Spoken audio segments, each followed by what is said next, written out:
Halo guys, assalamualaikum warahmatullahi wabarakatuh. Terima kasih yang udah setia di channel Yatu Sam Official. Lagi semoga kalian selalu sehat, berkah untuk kita semuanya. Gimana kabar kalian, sehat? Alhamdulillahirobbilalamin. Kasam waras, masalah kasam doakan yang lagi sakit. Allah sehatkan teman kasam yang berjuang di rumah majikan. Tentunya diberikan kekuatan sampai finish. Teman kasam yang bahagia juga tentunya jangan lupa bersyukur. Yang diterminit majikan semoga Allah berikan pengganti majikan yang lebih baik daripada hari ini ya cuy ya. Interminate itu bukan akhir dari segalanya, tapi bagaimana caranya kita tetap semangat untuk berkarir di Hong Kong, oke? Tapi yang sudah banyak uangnya cepat pulang ke Indonesia karena Indonesia membutuhkan orang-orang seperti kita ya cuy ya.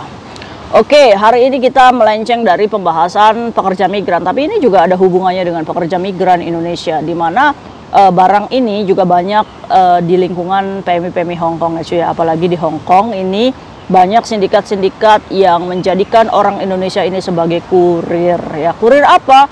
Kurir obat setan. Nah, kita sebut aja ganji ini kan. Ini kita sebut aja daun setan ya. Daun setan itu daun setan ini yang berwarna hijau gitu kan. Yang kalau misalkan di jemur kering jadinya coklat ya. Dan ini bisa membuat orang nge-fly, bisa membuat orang ini berhalusinasi ya kan. Tapi banyak perdebatan di mana daun setan ini juga bisa menjadi obat. Salah satunya adalah obat diabetes katanya cuy, penyembuh kanker, tapi itu pun harus diuji oleh penelitian. Tapi untuk Indonesia, untuk meneliti untuk kesehatan itu tidak diizinkan karena daun setan ini termasuknya golongan satu yang haram beredar di Indonesia. Maka tuntutannya kalau misalkan seseorang mendapatkan daun setan atau barang-barang sesuai dengan golongan satu ya, ini mendapatkan sel prodeo bisa sampai seumur hidup ya cuy ya, tergantung banyaknya yang ditemukan. Oke, Kak Isam sudah merangkum ya apa yang harus kita bahas hari ini. Menarik cuy, dimana Indonesia sekarang gempar tentang penangkapan 2 ton. Wis 2 ton. Kalau padi udah kita kaya raya Kak Isam, ini juga bisa kaya raya cuy. Nah, 2 ton daun setan ini bisa apa namanya memenuhi kebutuhan satu wilayah Jakarta cuy. Kalau di apa namanya digambarkan ya. Nah, penduduk Jakarta ini bisa mendapatkan pasok nih sebesar 2 ton. Jadi ini penangkapannya itu di Laut Karimun ya, dimana ini adalah gabungan dari BNN, dari TNI AL ya, sama Bea Cukai, dimana mereka ini melakukan pemetaan cuy selama 5 bulan. Ada nih informasi bahwa kamu tahu nggak ada jaringan narko ya di wilayah Indonesia menggunakan perairan cuy. Nah guys itu, nah jaringannya internasional ini meliputi Thailand, Laos dan Myanmar. Nah itu ada nih info intelijennya, ada yang bisik-bisik nih. Siapa yang bisik-bisik guys? Ada yang bisikin. Jadi intelijen ini memetakan ya, membuat pola ya kan. Kalau misalkan di film-film Korea itu kan ada papan gitu kan, oh jalur sini mungkin saja, oh jalur sini mungkin saja, jalur sini ya kan. Nah setelah penangkapan awal itu pernah kosong cuy, zong.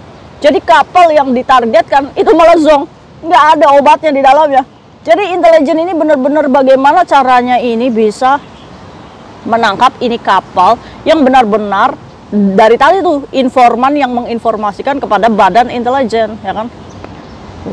Jadi kalau itu mah detektif gitu cuy ya kan. Nah Indonesia itu tidak bisa bergerak sendiri gitu, dia juga harus bekerja sama dengan Bea Cukai otomatis ya kan, TNI AL, karena targetnya ini mereka memasok dari laut. Nah saat 5 bulan ini dia sudah mencurigai nih ada salah satu kapal di mana dia mondar-mandir ke sini dengan pola yang sama gitu kan. Nah ini tadi ya pemetaan itu yang terjadi. Oh ini motifnya sama nih. Wah jangan-jangan ini bisa jadi kapal yang dicurigakan. Apalagi di situ kalau itu kapal adalah penangkap ikan, maka tidak cukupnya jaring-jaring pengait cuy.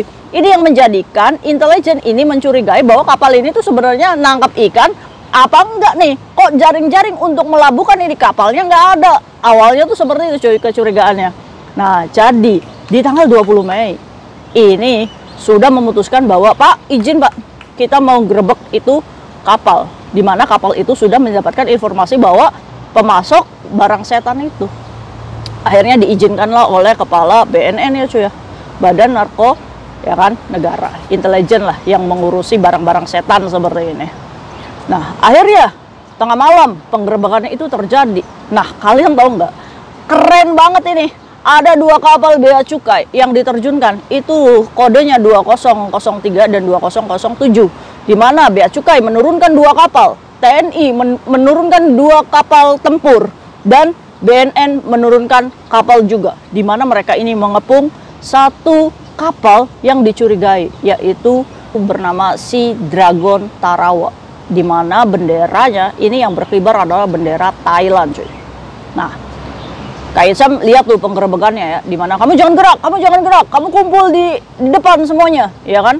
Di mana ini ada 6 awak yang terdapat di kapal tersebut, di antaranya 4 warga Indonesia dan 2 ini warga Thailand. Di mana ini mereka ini suruh ke depan semuanya tuh, ya kan? Akhirnya setelah pengejaran ini terjadi, berhenti, mas, matikan engine. Wis, kalau kayak gitu Indonesia udah rasa keren gitu ya kan. Kalau aja pemimpinnya ini bisa tegas seperti itu, wah Prabowo dilawan. Wes, KDM guys. Ini promo aja ya kan.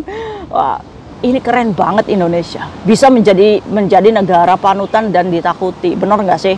Bahkan BNN ini mengikrarkan bahwa Indonesia itu bukan tempat yang aman untuk para sindikat obat setan katanya.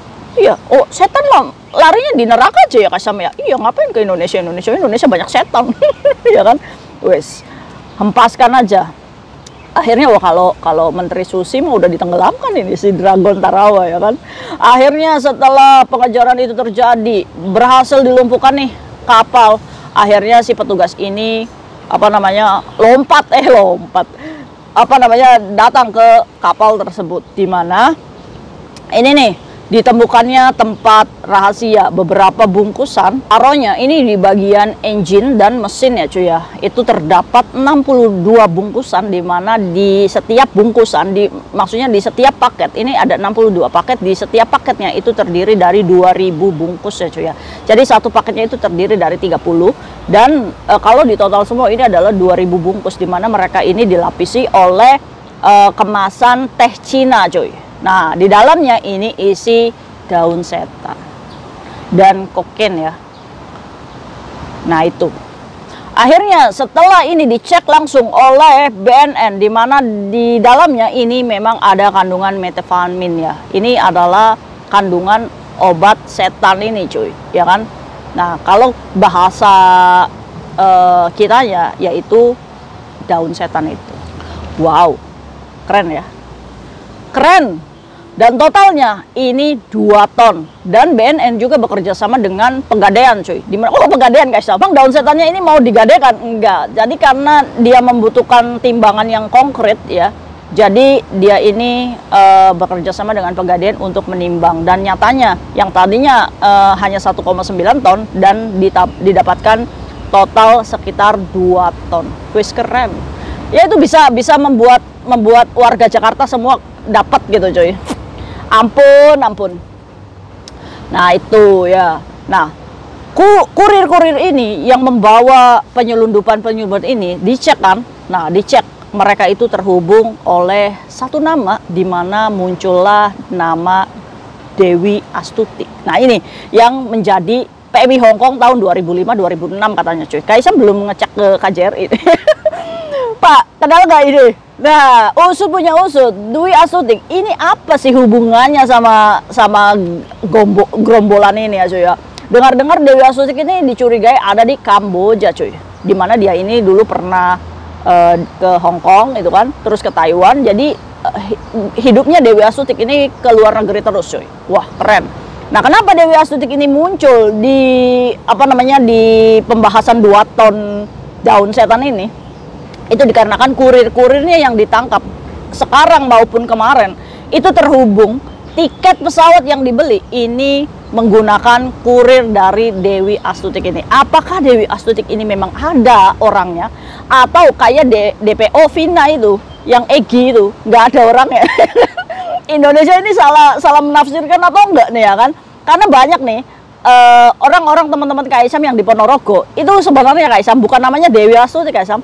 Itu namanya PA ya kan, dan suaminya itu petani biasa. Nah, kepala desanya ini juga menyatakan bahwa yang namanya Dewi Astuti sesuai foto paspor itu nggak ada. Nah, tapi ada orangnya, tapi namanya bukan itu. Berarti identitasnya ini palsu, ya kan? Wajar sekali, karena dulu kan kalau ke Hong Kong itu kan yang penting terbang gitu kan, identitas punya siapa yang penting dicatut. Makanya kenapa sekarang ada KTP elektronik ya, di mana data ini tidak bisa dipalsukan. Tapi kalau zaman dulu ya kan, yang berimbas apa sekarang biometrik, data ganda. Nah ini Dewi Astuti ini mungkin udah di blacklist dari Hong Kong juga ya kan. Bisa jadi udah diterima aja di Kamboja sana. Nah, siapa Dewi Astuti ini? Dewi Astuti ini sudah menjadi DPO Red Notice Indonesia ya. Red Notice itu apa guys? Permintaan kepada penegak hukum di seluruh dunia untuk mencari atau menangkap sementara seseorang yang menunggu ekstradisi atau penyerahan atau tindak hukum serupa. Jadi DPO Interpol. Jadi DPO-nya orang Indonesia yang mungkin kabur di luar negeri gitu cuy.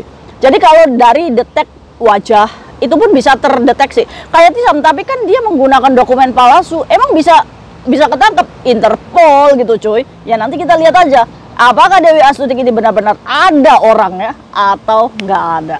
Ya kan? Tapi yang masa intelijen itu bisa dibohongi ya kan?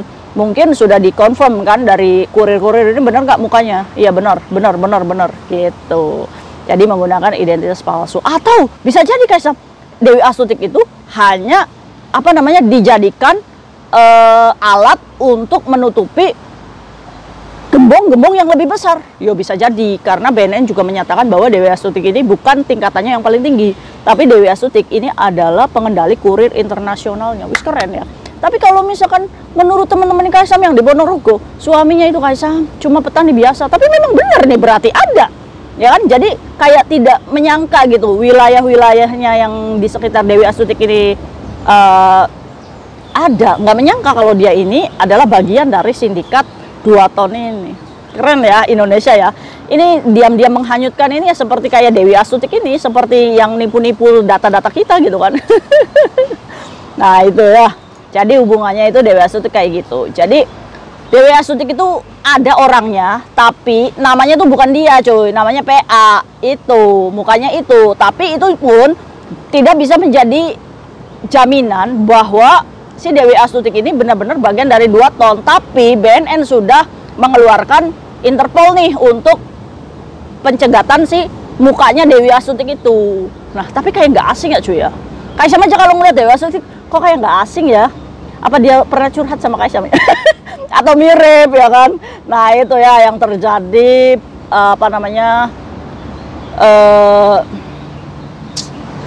penangkapan 2 ton. Ini menjadi polemik ya cuy, karena daun setan ini menjadi bahan debat karena bisa jadi obat gitu kan. Wis lah nggak usah jadi obat-obatan lah. Obat itu bisa dari yang lainnya gitu kan. Jadi jangan jadikan alasan itu bisa mengobati terus gampang banget untuk menyelundupkan barang seperti itu ya. Menurut Kaisam udah tegas aja Pak. Kalau misalkan itu memang membahayakan untuk Indonesia, tegas aja. Udah larang aja bener, Kaisam support itu. Nah, ini orang-orang yang ketangkap, ini